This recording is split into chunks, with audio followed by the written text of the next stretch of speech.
ছোটবেলায় কত ছোট রথ টেনেছি তাই না? এখন বড় হয়ে ভাবি যে না এবার ছোট রথ টানবো। ওই ভাবা অবধি থেকে যায়, টানা আর হয় না। যতই মেলা আসুক না কেন, রথের মেলার কিন্তু একটা আলাদাই আনন্দ আছে। আগেকার দিনে রথের মেলা মানে একটা বিশাল ব্যাপার ছিল। যাক, এখানে মেলা পরে ঘুরবো, তো চলো আগে জগন্নাথ দেবের দর্শন করে আসি। গতবার তো গিয়েছিলাম, অনেক দেরি হয়ে গেছিল, এই জন্য এবার তাড়াতাড়ি করে এসেছে।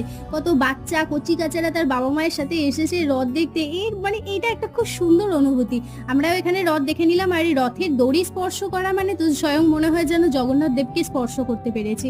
এর এক আলাদাই মাহাত্ম্য, তাই না? চলো সবাই মিলে বলো জয় জগন্নাথ। জগন্নাথ দেব তো চললো মাসির বাড়ি, আমরা চলি এবার আমাদের বাড়ি। ঠিক আছে, যাওয়ার সময় দেখতে পেলাম পাঁপড়, এখানে বাদাম ভাজা, আরো কত কি জিলেপি ভরপুর। আর এই ছোট ছোট জগন্নাথ দেবগুলো এত কিউট লাগছিল।